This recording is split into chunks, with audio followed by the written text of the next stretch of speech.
Stop wasting time on dumb devices. I've tested the best home automation systems of the year, and the #1 pick will completely change how you interact with your house. Today, we are cutting through the hype. I'm going to count down the top 10 home automation systems that are actually worth your money, ranging from simple plugs to advanced sensors that feel like magic. Number 10. Amazon Smart Plug. If you are just dipping your toes into the smart home waters and you are already deep in the Alexa ecosystem, this is often the first stop. I grabbed one of these to automate a few floor lamps in the living room, and the setup process is admittedly seamless. You literally plug it in, open your Alexa app, and it is practically ready to go before you even sit back down. It uses what Amazon calls frustration-free setup, and for the most part, it lives up to that name. However, after living with it for a while, the cracks start to show. The biggest issue I found is that it is surprisingly bulky. In a standard duplex outlet, it can sometimes crowd the second socket depending on what else you have plugged in. It's a bit of a brick, and while it does its one job, turning things on and off, quite well, that is literally all it does. There is no energy monitoring here. In 2025, knowing how much power your space heater is draining is a standard feature for competitors, so its absence here feels like a glaring omission for the price. Another major downside I ran into during testing is the exclusivity.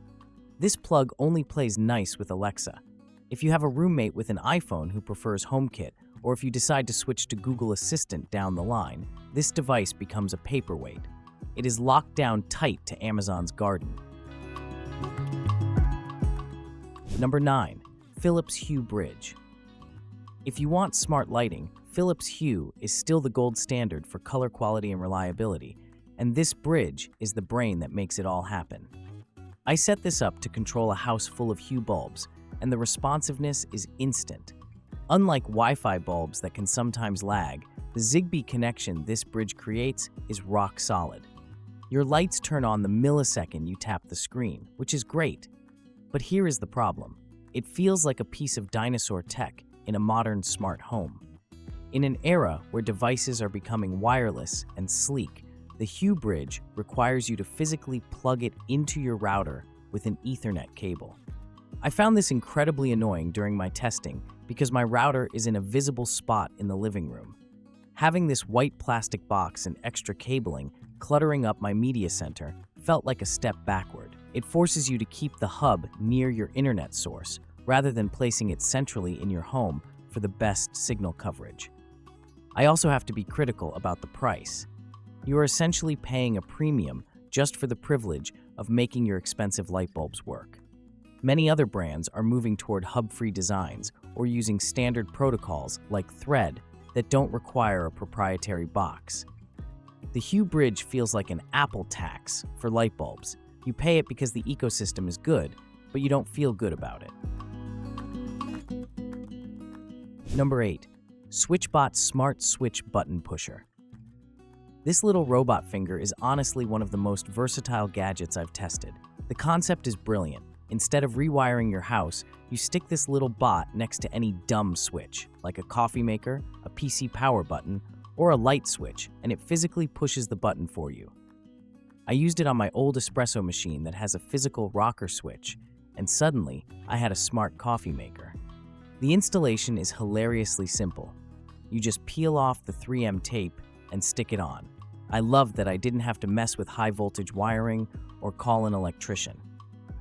It comes with a little add-on loop of tape that allows the arm to pull a switch back up so you can turn lights both on and off. Watching the little mechanical arm reach out and click the switch is oddly satisfying and never really gets old. However, it is not without its quirks. The device itself is quite bulky. On a standard multi-gang light switch panel, the SwitchBot is wide enough that it can block access to the switch next to it. I had to get creative with placement in my hallway to avoid covering the screw holes or the neighboring switch. It looks a bit like a growth on your wall, which isn't the most aesthetic look for a modern home. Another thing to note is the sound. It makes a distinct whir-click noise every time it activates. 7. SwitchBot Hub 2. This isn't just a bridge, it's a massive upgrade over their previous hubs. I set this up on my nightstand, and the first thing you notice is that it looks sleek. It has a built-in LED display that shows the current temperature and humidity, which immediately makes it more useful than the plastic pucks most other companies sell. The big selling point here is Matter support. During my testing, this hub acted as the bridge to get my SwitchBot curtain and button pusher into Apple HomeKit. Before this, SwitchBot was a bit isolated, but the Hub 2 brings everything into your main smart home app. The setup for Matter was straightforward. I scanned the QR code, and suddenly my non-HomeKit devices were showing up on my iPhone. That interoperability is a huge win. A feature I surprisingly loved was the 2 smart buttons built into the face of the screen. You can configure these to trigger scenes. I set one up to turn off all the lights in the room and close the curtains. It's great to have a physical control right there on the device, so you aren't always fishing for your phone.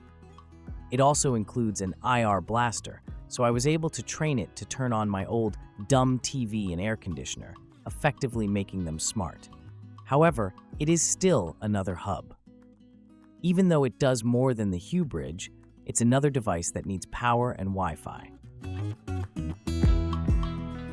6. Sensibo Sky. This is a device that has completely saved me from the summer heat. This is a smart AC controller that works with any air conditioner that uses a remote. I tested this with a split system unit in my home office. Setup was a breeze. You point your old remote at the Sensibo, it learns the codes, and suddenly your AC is on your Wi-Fi. The standout feature here is Climate React. I configured it to automatically turn on the AC cooling mode when the room temperature hits 78 degrees and turn off when it dropped to 72. It works shockingly well. I stopped waking up sweating in the middle of the night or freezing because I left the AC blasting. It maintains the room comfort actively without me having to touch a remote. I also really appreciated the geofencing feature. The app tracks your phone's location, so the AC turns off automatically when the last person leaves the house and turns on when you get close to home. Walking into a pre-cooled room after a hot commute is a luxury I didn't know I needed. It saves energy too, which is a nice bonus on the electricity bill. There are some downsides, specifically regarding the software. The Climate React feature is powerful, but the logic can be a bit rigid. Simple on-off triggers rather than complex multi-stage rules unless you really dig deep or pay for subscriptions. Number 5. Quoya QL500. This is for the DIY enthusiasts who want that high-end hotel feel. I installed this in my living room to control some heavy blackout drapes, and the result is spectacular. Unlike the SwitchBot add-on robots, this is a full motorized track replacement. It is smooth, incredibly quiet, and can handle much heavier fabric without struggling. However, I have to be real with you. The installation is a project. It took me about an hour and a half to get everything measured, assembled, and mounted. The track comes in segments that you have to piece together, and tensioning the drive belt correctly can be a bit fiddly.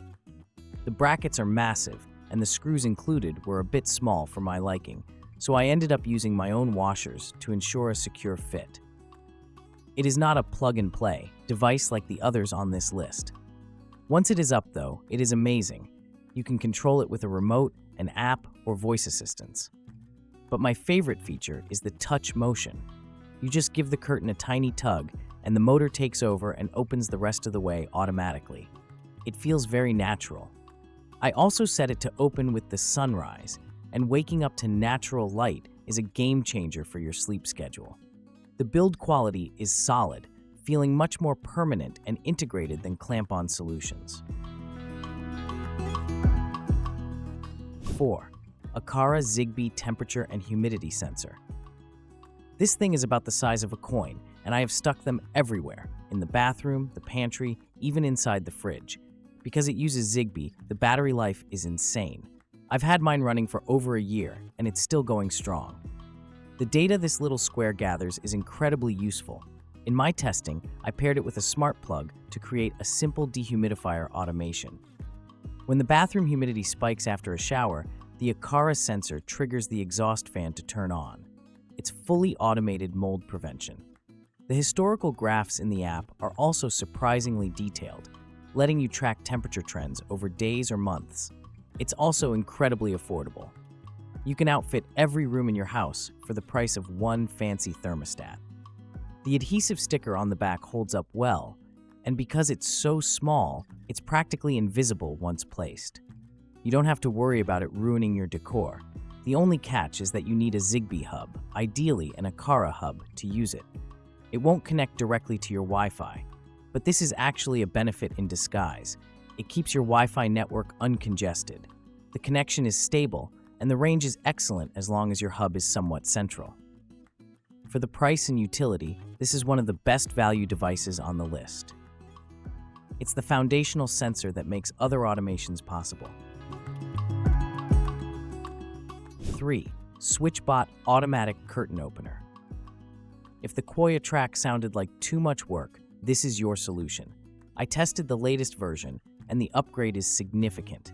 You literally just clamp it onto your existing curtain rod, and boom, motorized curtains in 30 seconds. The killer feature on this new model is Quiet Drift. I set this up in the bedroom, and in this mode, the robot moves the curtains so slowly that it is virtually silent. You don't hear a motor whine, you just see the light slowly creeping into the room. It is the most gentle, pleasant way to wake up I have ever experienced. The motor is also much stronger now, capable of pushing up to 36 pounds. I have heavy thermal curtains, and the older model used to struggle and get stuck on the rod joints. The Curtain 3 powers right over the telescopic bumps without skipping a beat. I also added the optional solar panel charger, which hangs hidden behind the curtain. I haven't had to charge the battery once since installing it. Visually, it is still a chunk of plastic hanging on your rod, but it hides behind the fabric well enough. The app allows for precise calibration, so you can set exactly how far it opens or closes. I have it set to close automatically when the summer sun hits the window to keep the room cool. This device sits at number 3 because it brings high-end luxury to any rental apartment or home without drills or screws. 2. Kasa Smart Dimmer Switch, HS220. If you replace one switch in your house, make it this one. I installed this in my dining room, and the user experience is polished to perfection. Unlike many other switches, this connects directly to Wi-Fi, so you don't need any extra hubs cluttering your router. The feature that blew me away is Gentle Off. When you hit the switch to leave the room, the lights don't just cut to black. They fade out slowly over a customized time. It gives you time to walk out of the room without tripping over furniture, and it just feels incredibly premium. You can also double tap the switch to trigger a fade on or go instantly to full brightness. The app is fantastic. It's fast, responsive, and lets you calibrate the dimming range so your LED bulbs don't flicker at low levels. I also love the physical design. It has little LED indicators on the face so you can see the brightness level before you even turn it on. It's a small detail, but it shows they thought about how people actually use switches. Installation requires a neutral wire, which is standard for most modern smart switches, but something to check if you have an older home. The back of the switch is a bit bulky, so you'll need to organize your wires neatly in the wall box. But once it's in, it's solid. 1. Aqara Cube T1 Pro. This isn't just a controller. It's the closest thing to magic I've used. It looks like a small white die, and you control your entire home by moving it. I keep this on my coffee table, and it has completely replaced my phone for living room control. The T1 Pro has a scene mode where each of the 6 sides controls a different device or scene. I have it set up so that side 1 is movie mode. I flip the cube to side 1, and the lights dim, the blinds close, and the TV turns on. Side 2 is reading mode, bringing the lights up to a warm white. The responsiveness is instant. But it gets better. You can rotate the cube like a dial to adjust settings. I rotate it clockwise to brighten the lights and counterclockwise to dim them. It feels incredibly intuitive, like a physical volume knob for your room. You can also shake it, tap it, or flip it 180 degrees to trigger other actions. This new Pro version supports Zigbee 3.0 and has better battery life, plus it's compatible with HomeKit. It turns the abstract concept of smart home control into a fun physical object that anyone can use. Guests love it. Instead of explaining, "Hey Google, turn on the relax scene," I just tell them, "Flip the cube to side 3. It takes the top spot because it brings the fun back into home automation. Final thought, that's all for today, folks.